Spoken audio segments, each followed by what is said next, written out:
wonderful evening here in the Hudson Valley, so hopefully you're taking advantage of the virtual medium to bring this talk out of doors with a cool drink. I'm cooped up inside, but glad to be so because we have a really exciting speaker tonight and someone who we are very fond of at Olana and someone with whom we have come full circle because the last in-person event we hosted at Olana before the shutdown was a Kathy talk back in February of 2020, building up to the opening of the exhibition Cross-Pollination in its originally scheduled run. Kathy came to the site to speak to us about a painting in the permanent collection and regaled us with her years of engagement with these topics. And it was an event to be remembered and one we were forced to remember because none could come after it for another year. So we're glad to be getting back together with Professor Manthorne, who is an incredibly prolific scholar of 19th century American art and so much more. Motivated by a new book, but this will not just be a book talk. She's been very kind to craft some custom remarks just for Olana's members. She has been a National Advisory Committee member of Olana for many years. She curated the 2010 exhibition about church in Jamaica, fern hunting amidst these picturesque mountains. So she goes way back with this place and knows it like few others. She is professor of history of art at the Graduate Center of the City University of New York and has formerly, among many other commitments, been director of the Research Center of the Smithsonian American Art Museum. A particular commitment amidst her long engagement with Frederick Church and her inspiration for that exhibition I mentioned, Cross-Pollination, she's had an abiding commitment to women artists, and that's what brings us together today.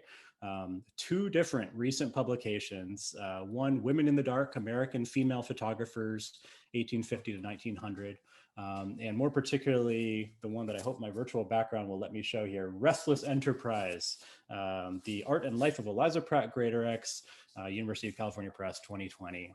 I've been reading it. It's a very good book. It's a really original work of scholarship that helps to fill in some of the voids in these figures who don't so often get their stories told by art historians by filling in the blanks around them, not merely going to the archive for Greatorex letters, but also helping us understand her lived experience, the world around her, the paths she traveled. So I found it a genuinely inspiring book as a model of doing history, and I hope that you will also enjoy learning from her here today.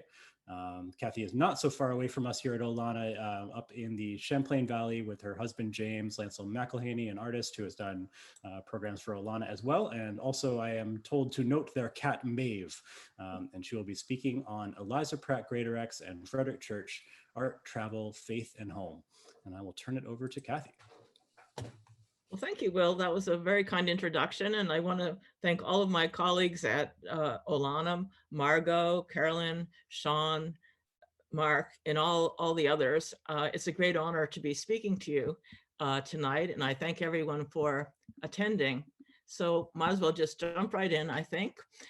So as Will said, the occasion for this is to introduce you to Eliza Pratt Greatorex, but I thought the really kind of fun thing to do would be to put her in dialogue with Frederick Church, because after all, I mean, they both were in the same art world. And they actually, the more you start thinking about these characters, the more you start finding points of intersection, points where they parallel. So I thought that it would be a nice way to sort of introduce her to you and to lay out some of these issues. So these two images that I'm showing you here, we'll return to them, but I chose this particular picture, photograph of Church, because it's taken right around the same time as the Greatorex portrait on the left, which was the year 1869. So here you can see her in more close-up. This is a portrait by Ferdinand Boyle. And you can see this was painted upon her election to New York's National Academy of Design. She was elected as an NA in 1869. So this was a kind of a big deal for a woman at the time. There hadn't been anyone nominated for many decades, actually. So women were not really high-profile members of the Academy. So just to explain for a minute, we'll look at her career a little bit more, but I would argue that putting Church and Greatorex together, Greatorex was really the most respected and really one of the most well-known women artists of this period of the 1860s and 70s. I mean, if you think about it, people like Mary Cassatt, of course, are a bit later. Lily Martin Spencer is a bit earlier. But in this period, the immediate post-Civil War, Greatorex is really one of the leaders in this period. She was born Eliza Pratt on Christmas Day, 1819 in Ireland. And I'm just showing you the map of Ireland on the right with a little arrow. She was born up in the Northern Ireland, the north of Ireland in County Leitrim. And her father was a Methodist minister. And you can see there is his portrait on the left. He's, a bit of a gentleman. He was well educated, but when he got involved with the Methodists, that meant that he became a kind of itinerant minister. So each year, the family would literally move from one area, one town or one county to another in this whole area in the north.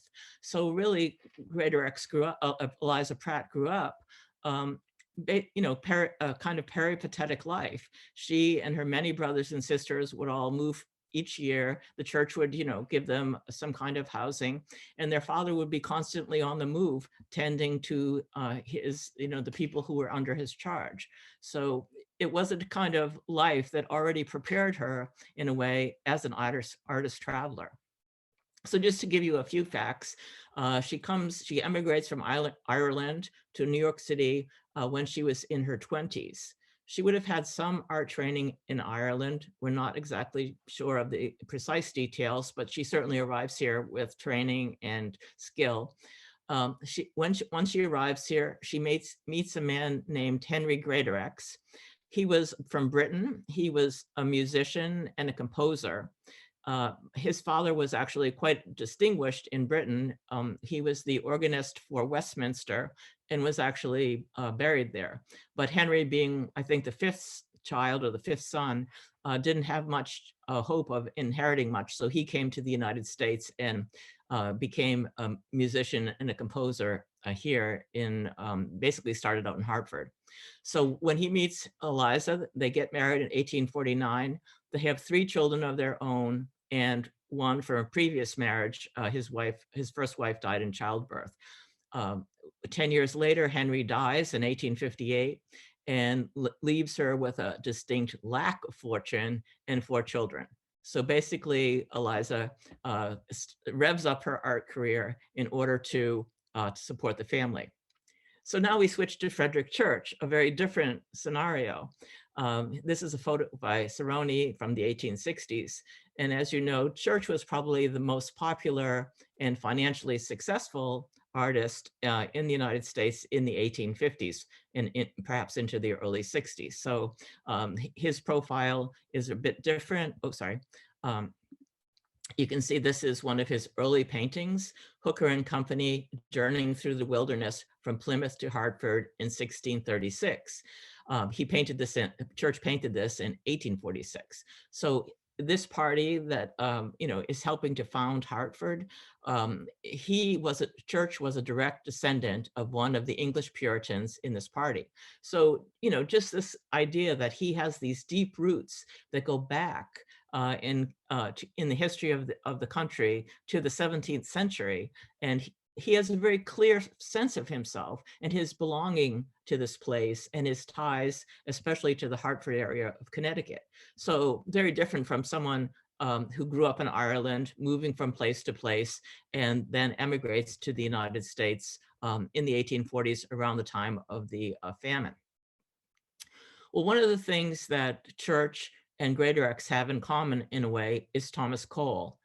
We know that, of course, that Cole was the teacher of Church, but he was also the inspiration for Greatorex, and I'll explain that in a second. But here you're just looking at the daguerreotype, the well-known daguerreotype by Matthew Brady of Cole, and one of Cole's quintessential kind of Hudson River pictures, Catskill Creek from 1845.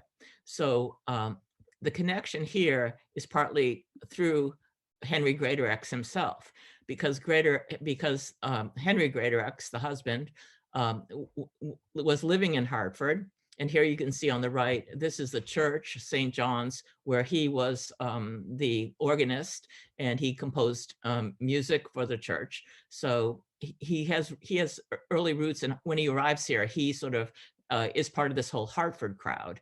And this book, the book cover that I'm showing you just above, is a book of his music, his compositions, that was actually published by Aaron Goodman, who was had a bookstore in Hartford and was a good friend of Church's.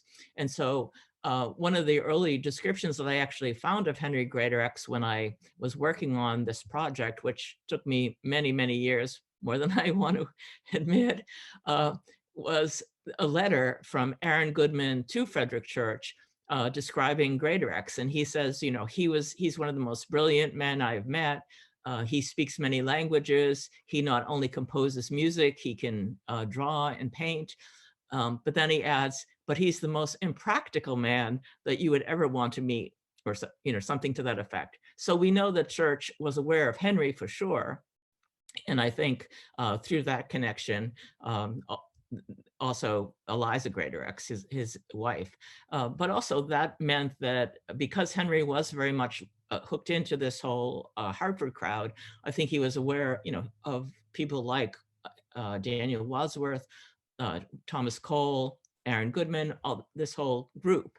And so here on the left, you're looking at Henry Greatorex was a member of the Sketch Club, which was actually founded by Church, and then, I'm sorry, founded by Cole, and then, or he was one of the founders. And so they would get together and have monthly meetings, and they would choose different themes. So in this particular evening of 1847, the theme was happiness. So everyone was told to do some kind of sketch or drawing that would actually sort of embody your idea of happiness. And you can see that Henry Greatorex here is showing a kind of surrogate self, playing his music, just lost in this wonderful moment of just enjoying the sound of what he's playing.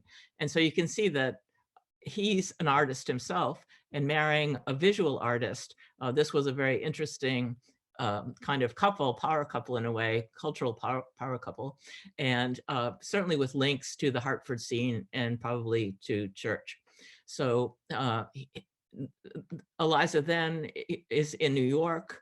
And just imagine, again, somebody coming from rural Ireland, the north of Ireland, and landing in the United States and deciding to make her way, trying to make her way in New York City. I mean, they would have had lights, they would have had, running water. It just very, very different from the world she had left.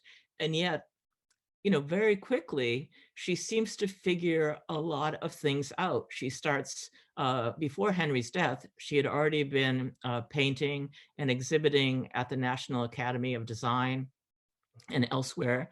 She took art classes with the Harts and with some of the other figures in the New York City landscape world at the time. So this is a kind of moment where she's just establishing herself, but of course at the same time, Church was very well established. So one of the points where we tend to think about, how did artists get along? Where did they have their studios? And of course, the 10th Street studio building, built by Hunt, designed by Hunt and opened to artists in December of 1857 on the right, you can see was a very important breakthrough, because up until this point, artists had been using, other kinds of spaces that were not really dedicated use for artists, but they were just sort of making do. And so in this building, we actually have space that's designed specifically for artists. And we know that Church, of course, was one of the original tenants. The building had a central gallery space where he exhibited some of his different works publicly. And so this was an important place where artists could mix and mingle. Greatorex did not have a studio in this building. There weren't very many women there. The one or two that were original residents left pretty quickly.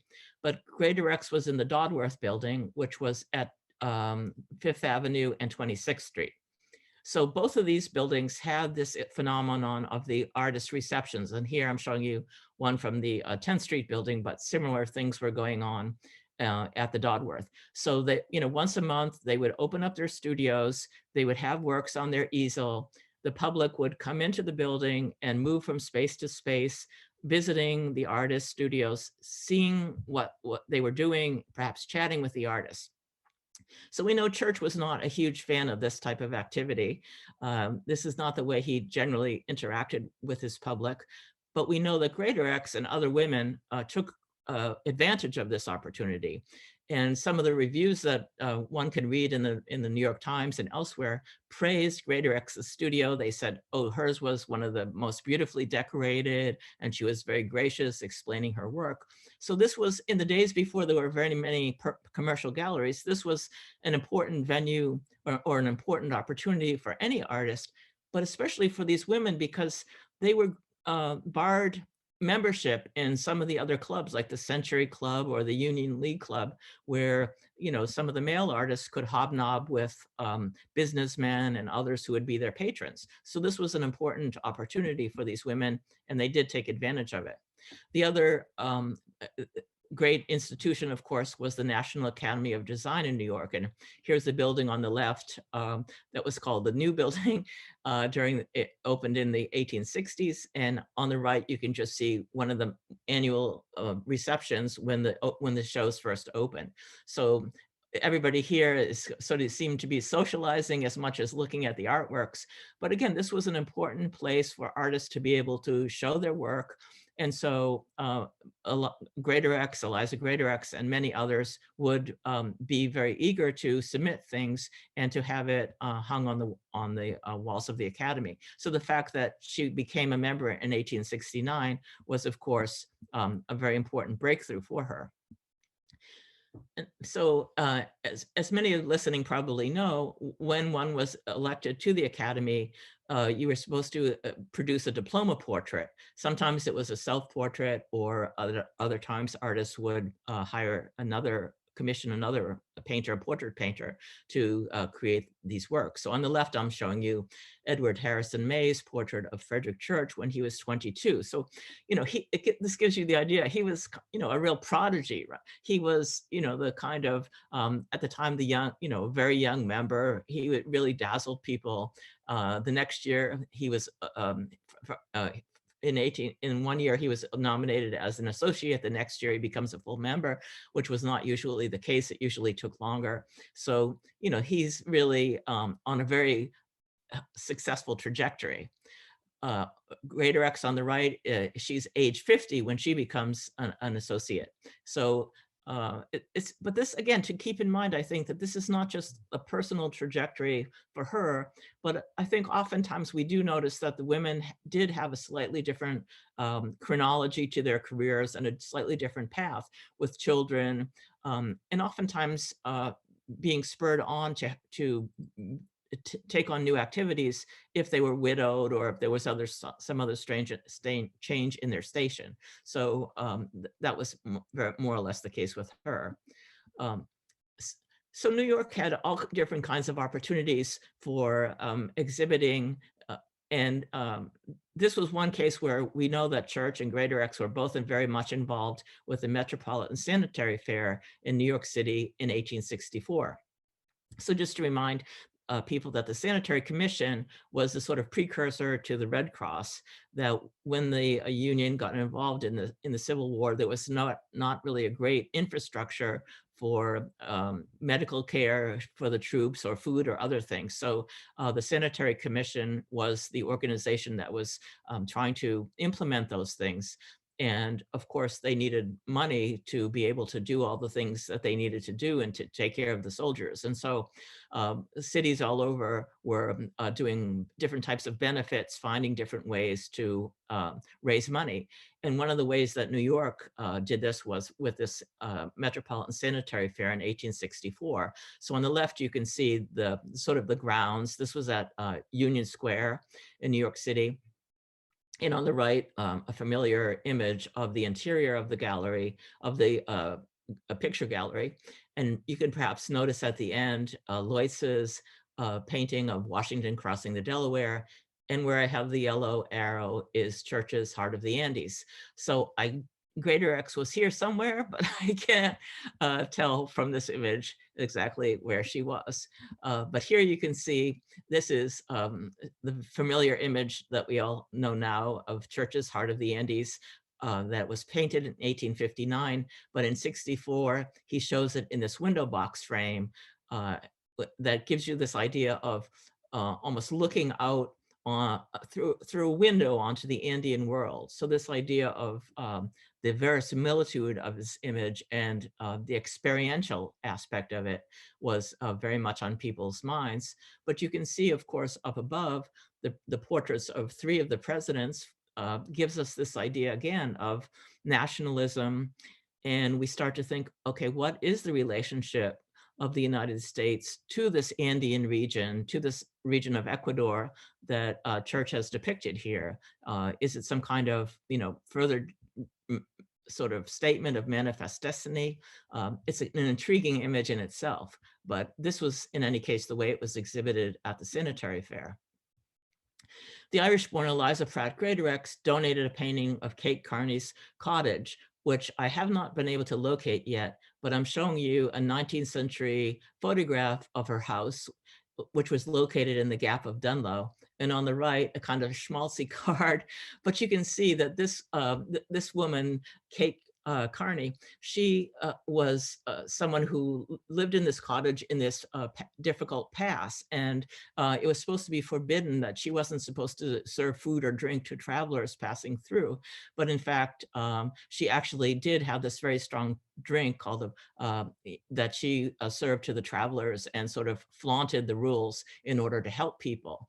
So I find it intriguing, really, that Church shows Heart of the Andes, his big blockbuster picture, but Eliza Pratt Greatorex shows this image of this Irish woman. So it's not only emphasizing her own background, but it's also sort of suggesting the elevating the status of this independent kind of fiery woman. So other points in their careers of the 2 artists diverge somewhat. This is Henry Tuckerman on the left. You can see here the portrait by Daniel Huntington. And Tuckerman himself had a space in the 10th Street studio building. And we know that he would drop in on different artists, including Church, and be able to see what they were doing and talk to them about their work. And this enabled him to make his book, the Book of the Artist, that much richer. So the book is a kind of Vasari-like approach. It goes artist by artist, but it has a lot of wonderful, he includes reviews, he includes his own wonderful observations in most cases, and writes quite glowingly of Church for, I forget exactly, I think it's about 7 pages. Sadly, though, he was not as enthusiastic or sympathetic to the women. And so they tend to be mentioned at the end of sections. And in the case of Greatorex, she only received a passing phrase. But there was a woman critic and historian named Elizabeth Allett. And she had actually made her name originally writing a book about the women of the American Revolution and the role that they played in the colonial times. But she says that later she discovered that there was no book about women artists. And so she took it upon herself to produce this compendium, Women Artists in All Ages and Countries. And the way she sees the trajectory of her book is that it all culminates in American women of the 19th century. So she talks with great enthusiasm about people like Harriet Hosmer, Lily Martin Spencer. And even though the book is published in 1859, so at that point Greatorex had not produced a huge amount of work yet, but still Ellett recognizes her talent and her achievement, and so she gives her quite a good write-up. So travels, both of these artists were inveterate travelers. They went to all kinds of different places. Certainly Church traveled to more exotic places. He goes to South America. He goes to see the icebergs a Labrador. But, you know, for a woman, Greatorex also held her own as well, as we'll see. So I just wanted to mention this as an example. We don't really have time to go into all of Church's wonderful expeditions and the details of that, but going to South America in 1853 and 1857 results in pictures like this, the Chimborazo, which is a 4 by 7 foot painting. Greatorex, on the other hand, tends to work on a smaller scale, but she actually did something that was quite remarkable for a woman at that time. She decides to go out west to the Rocky Mountains in 1873. She was able to take the Transcontinental Railroad out there, as her male colleagues did, but she goes out and she climbs the mountains, the different 14,000-foot mountains in Colorado. She descends down into the mines, and she does these pen and ink drawings that she then reproduces in a book called Summer Etchings in Colorado. And so she's really, it's partly about, you know, the landscape of Colorado. It's partly about this first wave of tourism going out to the Colorado Springs area. And you can just see on the right where I have that arrow, she actually includes a little portrait of herself and her 2 daughters. Her 2 daughters were also artists, Kathleen Honora Greatorex and Eleanor Greatorex. And so the 3 of them traveled together out there and had some of these different experiences, which, you know, were for them were really kind of cutting edge pioneering. And like Church, she was also fascinated by the geology and the rock formations of the things that she found. And here, if you've ever been out to that area, you know that the so-called Garden of the Gods or Monument Park has all these just incredible different rock formations. And so she includes these in her book. But then it seemed like they really intrigued her, and she wrote further articles about the geology and mythology of these forms, which you can see are sort of, you know, she anthropomorphizes them. So in terms of another parallel that I see between Greatorex and Church is really the whole idea of the artist pilgrimage, and partly driven by their search for spirituality and transcendence. So Greatorex is in Catholic Bavaria from 1870 to 1872, and she decides to go to stay in Oberammergau, which is a small village that I'll talk a little bit more about, but she says to observe the spirituality of the local people. So she writes to her children that she had left them in Munich while she went exploring a little bit on her own. And she writes, "Dear children, we must give up all our idea of our projected summer sojourn to Berchtesgaden, and you must come to Oberammergau to me at once. I cannot write about what I have seen and felt today, but I have decided to live among these people this summer and see how their daily life accords with a marvelous religious service." So they took lodgings with the villagers who double as performers in the Passion Play in the summer of 1871. And just to remind you, the Franco-Prussian War was raging in 1870. And so this play usually occurred once every 10 years on, you know, 1850, 1860, 1870, but it was interrupted by the war. And so this is the reason that she sort of discovers that it's now being performed in the summer of 1871. So here on the upper right, I'm just showing you, this is one of the scenes from the play. They enact the Passion of Christ, the trial, the crucifixion. And the interesting thing is that it doesn't involve professional actors. It's the local people of the town who perform in the play, and the different parts, say Judas passes down in the family, or the part of Mary. And so this is the kind of thing that's going on, and what she means by seeing how the lives of the people accord with this service. On the left, you can see this is one of her drawings of just arriving in this little town, and which was actually called the Alpine Jerusalem because of this this event that occurs every 10 years. And it's a tiny village. My husband and I traveled there to explore it. And yet it's become this, and even in Greatorex's day, had become already a major tourist site. So, most people who are going there, and there were many, many artists who were in the village at this time, they're portraying the play, they're portraying the theater, but Greatorex turns her back on all of that. And she depicts the houses where the people live, the townspeople live. So here I'm just showing you in the lower right, one example, the house, she refers to it by the parts they play. So this is the house of Joseph, which was a family named the Sphinx. And she and her children actually lived with the Flungers. This is their house on the upper right as she drew it. And then on the lower right, this is my photograph of it. These houses are still there. And they actually have these wonderful Luftmalerei, outdoor frescoes on the exterior of many of the houses. And on the lower left, I'm showing you some carte de visite of the different townspeople, including Francie Flunger, who was the young woman who lived in the house with the Greatorexes. So just imagine these people are, every day they're getting ready to play in this sacred, to them sacred drama. And yet they also have to help all the tourists.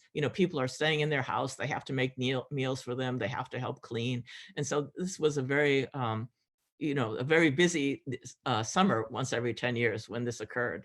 But Greatorex was very respectful of them. She never shows the interior of their houses or really doesn't want to intrude on their privacy. She's very much looking at their lives, their external lives, and thinking about, it seems that because of the Franco-Prussian War, the Civil War, many people, Church, Greatorex, were in search of some kind of solace, some kind of bigger ideas about the meaning of their lives and really how to make sense of things. And I think even though her father was a Methodist minister, she didn't really, her sister says that she didn't really adhere to specific doctrines, but that, she was very religious and very spiritual, but not conforming to one doctrine.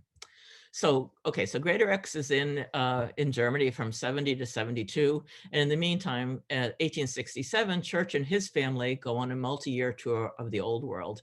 And so here I just wanted to show you just a couple. I mean, we don't have time to look at all these things, but they're so wonderful, these small oil sketches that he creates of, here you can see Italy in September 68. And here is the Birches Garden, where he actually stayed. And Greatorex mentions that they were supposed to stay, but they changed their plans to go to Oberammergau. So there are accounts by Church's wife talking about this idea that she says that every day Fred goes out into the field and he's just literally from morning to night sketching, making these oil sketches, making pencil sketches in his notebook. He's just drinking in the scenery. And, it's his way of really getting to know this place and to understand it. And yet as far as we know, he didn't seem to be planning necessarily a large scale work of some of these places, but it was what he did. It was just how he became acquainted with these places and came to understood the terrain of the land and the feeling of the light. And also, as you can see, the rainbow, this seems to be a kind of hopeful and positive message. So we know that then he headed towards the so-called biblical lands, the Holy Land, Jerusalem. Here you can see Jerusalem from the Mount of Olives that he did in 1870. And there was a wonderful exhibition that Kenneth Myers curated in 2018 about this whole idea of the painter's pilgrimage, tracing Jesus's mission through Palestine. And so again, we can get this idea of a search for something bigger than himself, bigger than just the landscape and the scientific meaning, but perhaps a higher meaning as well. And, to some degree, I think this had always been part of his thinking. He was raised a Congregationalist. He was very good friends with Reverend Louis Le Grand Noble, who wrote about his work. And here I'm just showing you the pamphlet that Noble wrote about the Heart of the Andes. We know that Noble and Church traveled together to to the Labrador area to look for icebergs, and Noble actually wrote a book about that. So there's a close association then between the clergy, the artist, the clergyman, and the artist. And I think, again, it sort of manifests itself. This is just a detail on the right from Heart of the Andes, but you can see that Church shows this small sort of roadside cross with these two people, dressed in their kind of rustic country dress, saying a prayer there. And to me, it seems like a very respectful, and maybe he's even intrigued by the kind of devotion that these people are showing. And so this kind of runs all through his work. And also, as we know, he had this very strong belief that you had to honor the Sabbath. And so he considered his painting and his, anything to do with his artwork was his work. That was his job. And so when he was traveling, he didn't paint on the Sabbath. He didn't engage in some of these different activities. So this is always part of his makeup. This is something that is very imbued in the way he looks at the world. And then, of course, pilgrims acquire artifacts as part of their quest, right? So on the right, I'm just showing Church collected these Middle Eastern costumes, which was also the subject of an exhibition organized at Olana in 2018, which I thought was really wonderful. And you can see these, the way it was installed was very creative, with these different mannequins wearing this, what turned out to be very important items of clothing and real treasures at Olana. And on the left, I'm just showing you Greatorex too acquired many religious artifacts when she was in Oberammergau. She went up to the there was a monastery nearby, but sadly later she had to sell off her whole collection to creditors. But this one example on the left survived in the collection of the New York Public Library. This was carved by one of the residents in Oberammergau, where they were very well known for this type of wood carving. So all these different artifacts and materials that are being collected are, also part of this, I think, larger quest. So Italy, of course, was another stop that the Americans all tended to gravitate towards in this period. And I'm just showing you as, again, a sort of footnote to all of this, the painting that Healy, Church, and McIndee created, the Arch of Titus. And here you can see in the lower right, Church seated with these other two artists beside him. And, again, looking at this beautiful, amazing ruin, which is framing the figure of Henry Wadsworth Longfellow, the poet, and his daughter Edith, who were there at the time. So again, a kind of touchstone for the experience of the American artists in Rome in this period. And Greatorex too is in Rome around this time. And again, a little bit unusual, I think, for some of the many of the American artists who are traveling in these places were Protestant, had a bit of an anti-Catholic attitude, but Greatorex seems to be very open to all different kinds of spiritual experiences, and thinking about the way that different people are involved with ideas of the divine. And so she actually had an audience with Pope Pius IX, but I always have to chuckle because during the audience, she actually managed to give a gift to the Pope of one of her drawings, which ended up in the Vatican collection, a picture of the House of Dor. So you can, there was this wonderful even report in the newspaper saying, talking about this fact that, the Holy Father accepted this gift from the artist Eliza Greatorex. So it was kind of, a bit of a news item. She goes back again to Rome later when she's doing her plein air etchings. And here you can see just one example of these etchings, which she would have taken a small plate and gone out of doors and worked, and just, taken a great pleasure, I think, in this whole idea of the ancient world and the fact that one can just roam around in these ruins and ponder the past. So I think another aspect of their work that's interesting to ponder is just the whole idea of how did they reach the public? How did they show the public their work?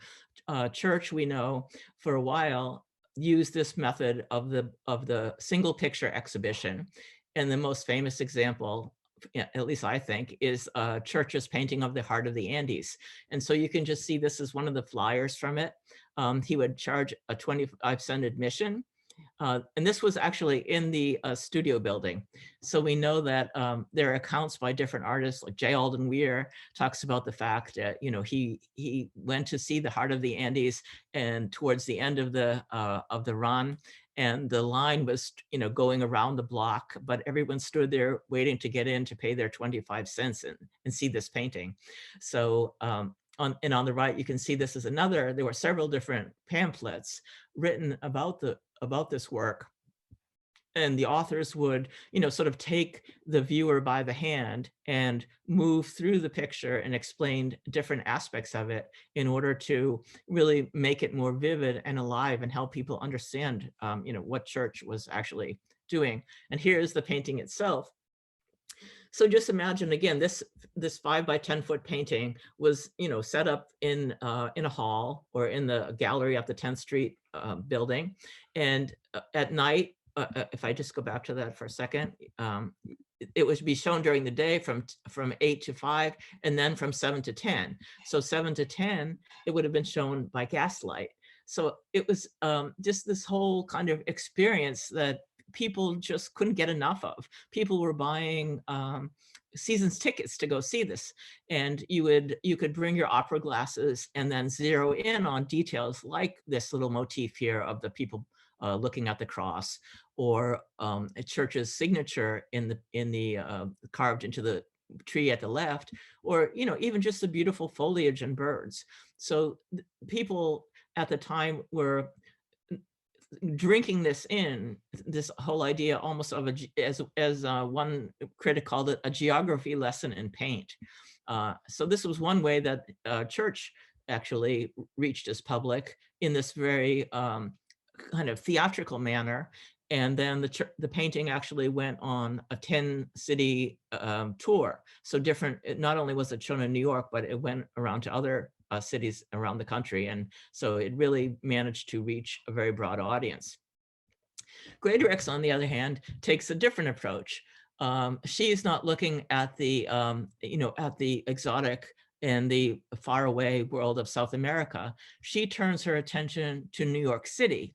And in the post-Civil War era, there is a huge amount of urban renewal going on, right? They're broadening, they're lengthening Broadway, they're tearing down buildings in order to make taller, more modern buildings, buildings with elevators, buildings with, that just have many more amenities. So you can see she's going up into the northern part of Manhattan, where there's still the Dutch homesteads and things that she paints, or the old churches. And this image here even has a picture, has little figures of Greatorex herself and her sister taking some of these panels from the church, which they would then actually paint on to make sort of relics from these buildings. And here you can see, again, she's showing herself in that portrait using her quill pen, pen and ink, rather than an oil painting at this time, because again, she's creating numerous images in the pen and ink, and then she will reproduce them in her book called Old New York from the Battery to Bloomingdale, which was a very large folio volume. So this she exhibits, as opposed to Church, who has the one big painting in a hall. She takes up a corner of this alcove. You can see this is the Women's Pavilion at the Centennial in 1876 in Philadelphia. So she has this whole alcove. She had actually helped to organize all the New York women who were very reluctant to show at the fair. So she kind of steamrolls these people into the female artists in New York area into showing at this in this place. So this is the occasion where she can show her not only her pen and ink drawings, her book, her paintings, it's a kind of magnum opus of all the different things that she's been doing in the past 10 or 15 years. And again, gets a lot of attention because you can see here down at the bottom, Mrs. Greatorex's pen and ink drawings. They actually labeled what we're looking at. If those of you who ever look at much material related to the centennial, it's sort of a blur. You don't get too much identification of individual works, but her contribution was definitely recognized. So I just wanted to come back around to the whole idea of if Church and Greatorex actually got together and, chewed the fat and compared notes. I have not gotten them together in that way, but I did want to mention that Marion North, the British artist, global traveler artist, as they call her, she actually was a visitor at Olana, stayed overnight at Church's urging in 1881. So we know there are accounts that Church says he heard that Marion North was in New York. So he's up at Olana, he's hot puts it down to the city. It was a hot August, and he encourages her, you have to come visit me, you have to come up to Olana, which she did. And although she traveled a great deal, he traveled a great deal, the main place that they had actually in common was they both had gone to Jamaica. So I like to think of the idea that she was actually, that the two of them, would have had quite a good deal to share with one another. And so by the 80s, then Church is, socializing more with other artists. His career is taking a different direction at that point. And so certainly Marion North is one of them. And I just wanted to, this is, if you've ever had the chance to go to Kew Gardens in Britain, or if not yet, you must do this because Marion North donated the money to build this pavilion on the upper left to hold her works. And so you travel around the gardens and you see all these amazing, different specimens, botanical specimens, trees, in some cases, things that for which she sent seeds or clippings or something, because she sent these things back from her travels to the gardens. But then you enter the doorway and what confronts you is just this entire display of all these different works that she created, all over the world, just one after the other after the other. And I can't help thinking that, Church would have loved to have visited this place and seen all of her work together in this way. But it's still there and it's really a wonderful place to visit. So finally, I just wanted to end with this whole idea of home, because that is one of the things where, we all tend to think about this in relation to Church and his wonderful place, Olana, overlooking the Hudson. The property was first purchased in 1860, and over the next 4 decades, he lives until 1900.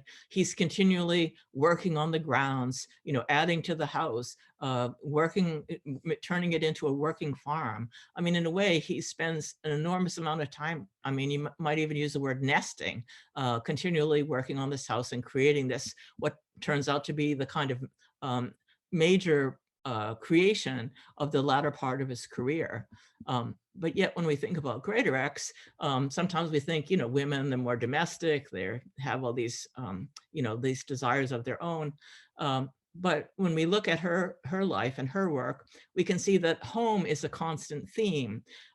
This images that she did of old New York, many of them were the houses of the Dutch or some of the early, figures in New York history. When she goes to Oberammergau, she's doing the images of the houses of the different townspeople. And when she went to Colorado, you can see on the right here, she's looking at people's ranches. They have their own little camp. She and her daughters are actually looking into the idea of possibly buying a ranch and moving out there. But yet, throughout most of her life, she lived in rented houses, rented studios. She didn't really, have that same sense of belonging to one place that Church had. So I think in that sense, that really makes them, gives them a very different spin on their lives. But I don't want to end on a sad note that she somehow didn't have a home. So I just wanted to sort of bring in the sort of later part of the latter part of their career, because from 1880 on, Church, of course, travels to Mexico for a good part of every year, and of course continues to shape his Olana estate. So and I think this is what I wanted to end on, and what is remarkable about both of their careers, because sometimes I think when we study certain artists, they have a moment that is of particular interest in art history. You know, like Church for a long time was looked at in the 1850s and 1850s and into the early 60s, and then his later work was not really so much studied or discussed. And certainly the Olana was acknowledged as an important place, but not really as the kind of production that and analyzed in the way that we're now doing. And similarly with Greatorex, we tend to,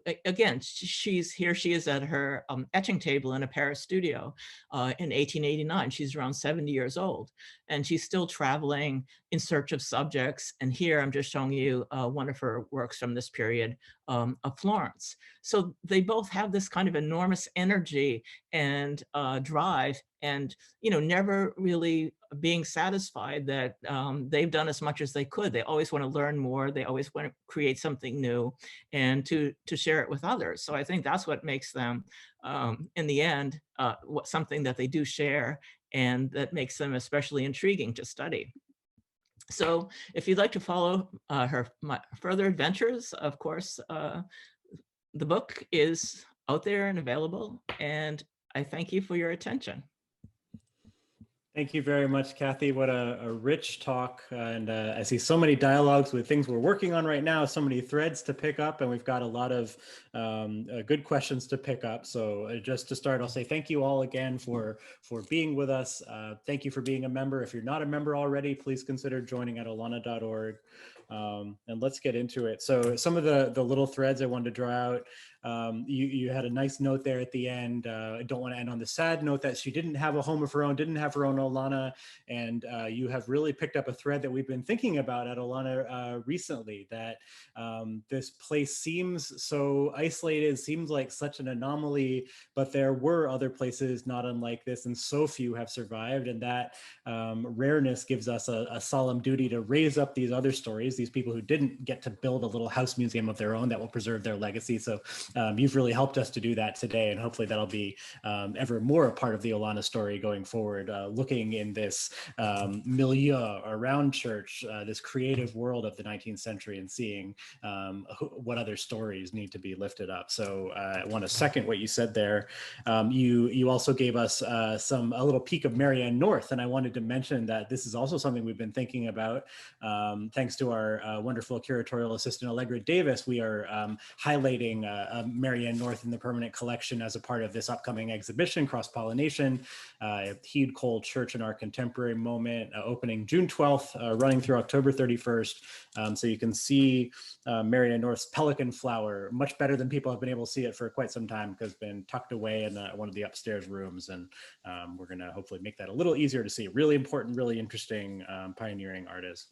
There have been some interesting questions coming in, and one that is strong, and I want to go to it right away, comes from an Olana employee, Liz Boyle, who is picking up something that also stood out to me, that Eliza Pratt Greatorex seems to flit in and out of these different worlds and identities as she pleases, but all of us are familiar with those signs, Irish need not apply, and the like.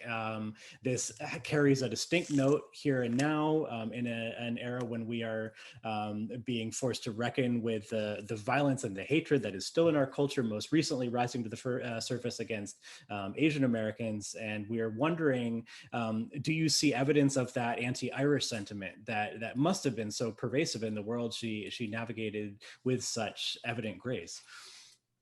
Yeah, it was, I mean, there are just so many instances of it, as you say. I mean, you know, with the influx of the Irish with the famine, I mean, there were so many people coming in and there was such hostility towards them. Anytime there was a job advertised, it would say no Irish, or so, you know, so the working class people, that kind of thing, that was really a terrible, you know, obstacle. But, you know, even think about the draft riots. I mean, she was in New York for the draft riots, and you know, basically people blamed the Irish, you know, for starting that. If it's, you know, there have been more subtle discussions of it since then, but the fact that, you know, New York was basically under siege for several days, and, you know, people like George Templeton Strong writes in his diary, you know, it's the Celtic hordes that are doing this, and, you know, so there was an enormous amount of this kind of sentiment in New York and, you know, around the country at the time.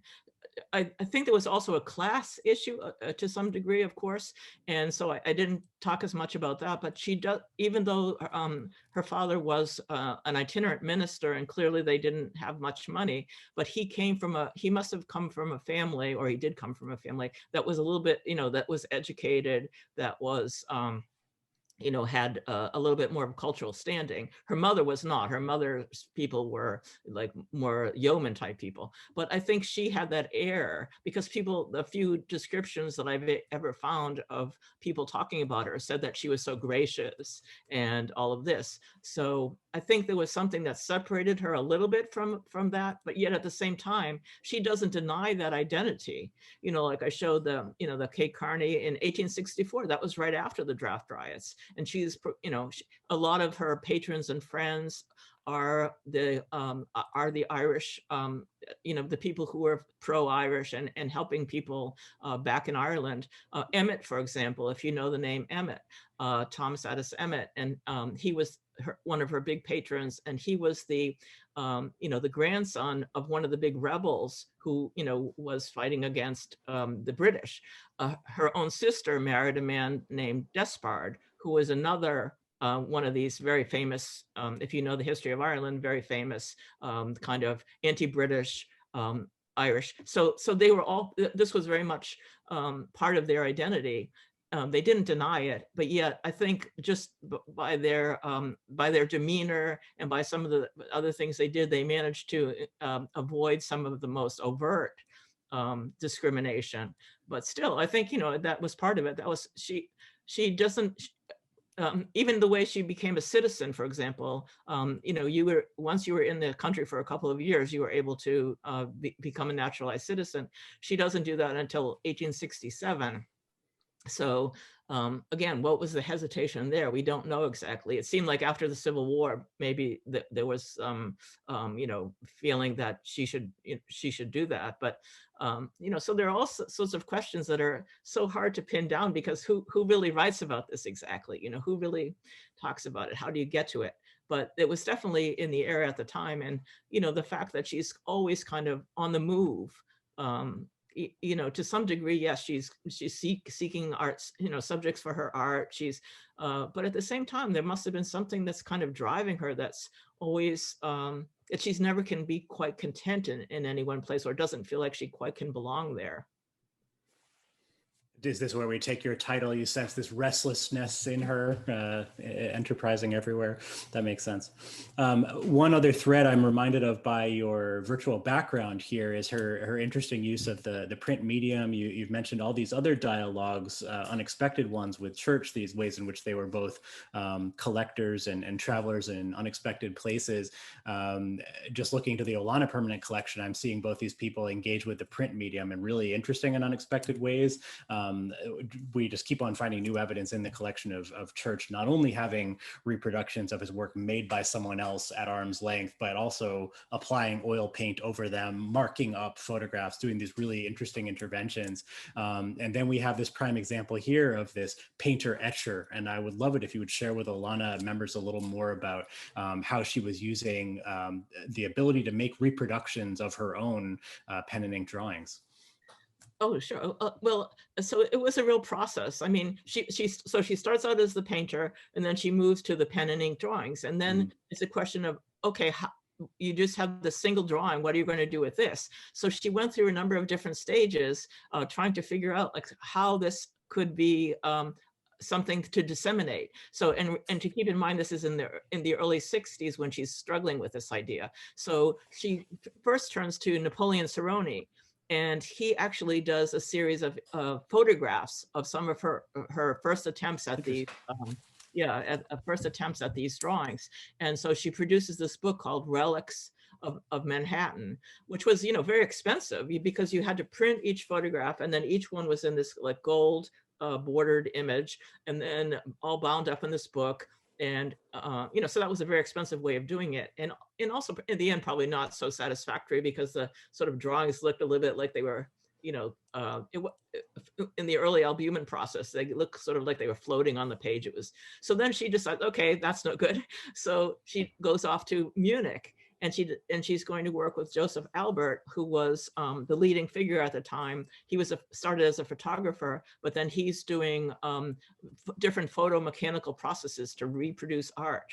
So she goes directly to the source. She doesn't mess around, and she gets him to help her with the reproductions of her work for the book she did about the homes of Ober-Ammergau. And her sister writes this whole thing about what, you know, when you've never really published a book like that and trying to make these reproductions, what, you know, no one knew what she was really getting into, but she pulled it off. And so then she goes on to do Colorado and does this other book, but more or less by the same process. But then by the time she gets to Old New York, she's producing a much larger book, like 14 by 10.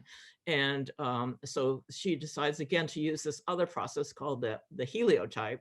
And that's what she uses in that book. And it goes through a variety of different steps with different people in that who are helping her to reproduce them. She had a contract with one person, and then it got broken, and you know, all these different complications. But anyway, she produces the book eventually, and also made a large number of loose reproductions, because she had the idea that besides her own book, like somebody like, you know, writing about, I don't know, some aspect of New York history might want one of these images or another. So she's very entrepreneurial about the possibilities of where these drawings can go and how to use them. But then ultimately she says, okay, well, you know, I think I'm just going to learn etching, learn to do my own etching. She had tried to do that in the early 60s with Smiley and some of these other people, but didn't have a lot of success. And so she goes back to France, and she works with Lalande, who was Maxime Lalande, who was one of the most well-known figures for doing urban images, etchings of urban scenes and things, works with him. And then for the rest of her career, she does the, you know, she's part of the etching revival. Understood. We have a logical follow-on from that as you talk about her entrepreneurship and the unexpected way she found her way to her market. Another good friend to Olana, Dr. Christine Oaklander, asked if you could talk more about the market and sales of Greatorex's work. As a fellow art historian, she just did a quick little research dive during your talk and found no works by her listed in the 1982 published catalog of non-portrait works at the New York Historical Society. She seems to have this specialty in recording historic buildings, and how odd that she wasn't being taken up for that rather unusual skill set. So how are you seeing her finding a market? Is she selling out of that women's pavilion at the 1876 centennial? It'd be helpful to hear more about that. So yeah, so it's you know, it's an uphill battle, shall we say, but she has a kind of team. Her sister helps her with some of her books, and her two daughters. So there are letters her daughters are writing to different people about would you be interested in buying this or that? But you know, so they're doing it on a personal level, but also yes. So if we just take the centennial as one example, at the centennial, the Women's Pavilion, there were people just like there were at the National Academy, you know, seated at desks, whose job it was to help sell the different works that were, you know, that were available to for the public. And so not only did Greatorex have that whole set of images that I was talking about in New York and other things, but while she stays the whole time in Philadelphia, she and her daughters are in Philadelphia for the whole run of the centennial. So they're sort of engaging with the public there, selling works. her daughter, one of her daughters writes a series of articles for this journal that was reproduced by the Women's Pavilion called New Century for Woman. And that was the only periodical that appeared regularly throughout the entire run of the fair. So Eleanor's writing these articles about women artists at the fair, and of course about her mother and other people. But then they're also making tours of Philadelphia, and then they go to Washington, and they make even more prints that they're selling at the fair. So that was just one place where they sold not only individual prints, but they put them together in a portfolio called Souvenirs of 1876. And so, so that's just one example. But you can see when she did, I mentioned the book, just one more example, Relics of New York, when the images of the done by photography. She, at that point, engages with Schoss, who was one of the few people who had a gallery in New York at the time, William Schoss. And he shows her work. He's selling the book, he's selling the individual prints, and he had a very interesting system. They didn't have the gallery, his gallery didn't have like one show of one artist and then take it down and put another one up. He would be constantly adding a couple new things. And so her work was shown there at the Schoss Gallery. That's just another example. So she's using every possible means to get her work out there. I even found in the New York Public Library, there was a letter among the Tilden papers. She actually wrote to him several times saying, I had written to you about my book, Old New York. Apparently you must be busy, or maybe you didn't see the letter, but surely you should know about this because this is very important. I've recorded the history of New York architecture. So, she's not shy.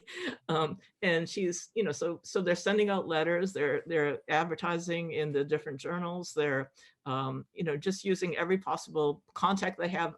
Poor Dr. Emmett, he's a well-known, gynecologist, must have been pretty busy himself, but I found letters to different friends. If you could possibly help Mrs. Greatorex sell her book, please help her, So she's working all the angles. Such rich findings there. You mentioned in your answer her daughters, and there's a good question here about the daughters who are fellow travelers in her project. Your book has helped me to understand them a little better. I think maybe we can combine this with one other question, which is people are sort of wanting to follow up and learn more. What of these daughters, did they have successful careers of their own? A related question, just generally, where are the matriarch's own archives, works, and publications housed and collected? I'll add as a little footnote there that we know that one major collector of Eliza Pratt Greatorex's work is on this Zoom, and we will not out that person, but we hope that they will make Greatorex's work available to more people. How should people follow up and learn more besides, of course, reading Restless Enterprise? I mean, this is one of the challenges of this, and that there are probably more than 100 paintings that she did, and I maybe found about 20 at the time of the publication of the book. Since then, of course, predictably, a few more have already popped up because people didn't recognize the name, or they couldn't quite read it, on the paintings or something. This happens a lot. So some more paintings are turning up, but a lot of them, most of them are still in, private hands, which is one of the challenges. But the daughters did seem to be, cognizant of the question of her legacy. And so they did give prints to the Library of Congress, the Metropolitan Museum of Art, several other places have some of the, especially the print works, not so much the paintings. And then there were other, there are other opportunities to see things here and there, like the Rockwell Museum recently acquired a work by her. Oh. So slowly the museums are becoming more aware of her name and trying to seek out this different material. The Smithsonian has a little bit. So, you find things here and there. And the one other thing I should mention is the Museum of Fine Arts in Boston, because there were several big exhibitions in the 1880s, 1881 and 1887, that Sylvester Kohler organized. He was the first print curator at the Boston Museum. So in both cases, Greatorex was featured in his. First, he did American etchings, and then he did women etchers in 87. And in both cases, she figured quite prominently. And so he gave the works from the exhibition he put it in the collection of the Boston Museum. So they have quite a nice collection of the etching revival people. But yeah, it's always a problem. And then the books are here and there in different libraries. It's kind of hit or miss. Okay. A related comment rather than question quickly before turning to other questions. Dr. Oaklander also expresses the hope that I'm sure we all share that maybe you, who have been so deeply involved in curatorial work as much as academic, will someday give us a Greatorex exhibition. Can we hope that that's in the works? Never say never. Never say never. Okay.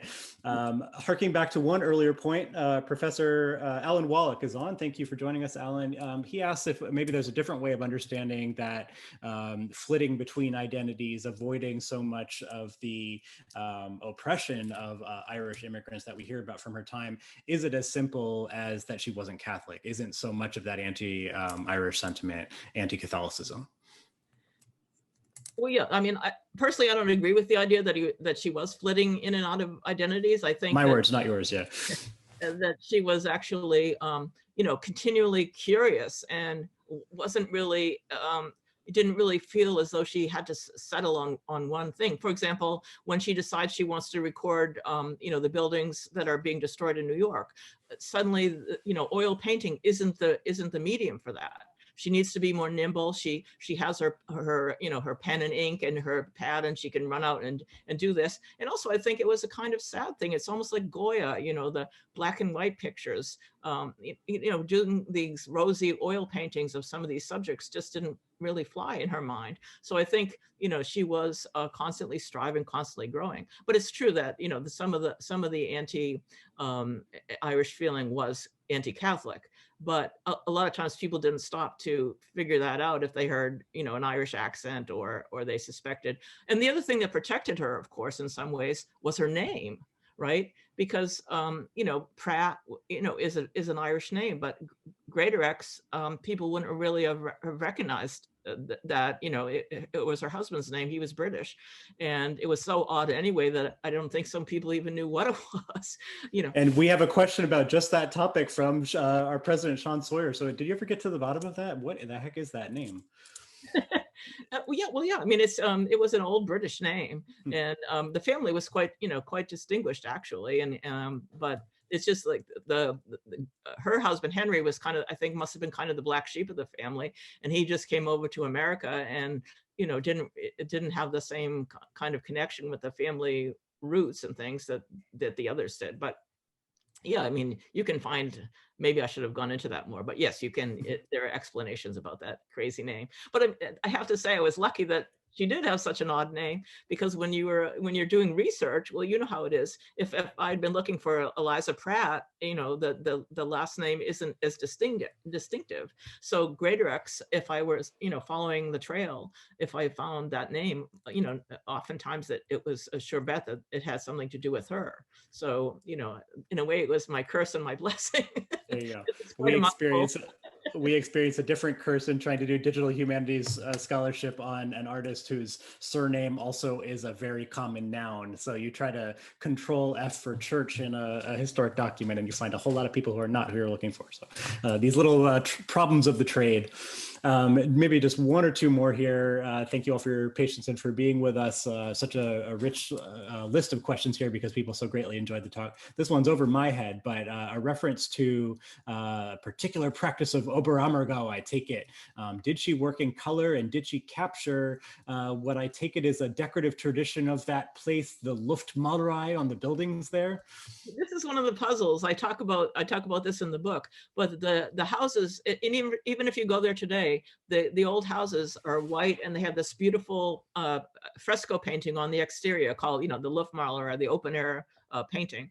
On the exterior, when she does her images of the painting, which are all of the houses, sorry, which are all in pen and ink, not in color. But she doesn't even indicate the outlines of those images on the houses. So again, why she didn't do that when she was you can't really attribute it to some kind of anti, Catholic thing or anti, the against the imagery itself, because, she's very involved with the priest there. She's talking to the priest. She dedicates the book to the Catholic priest.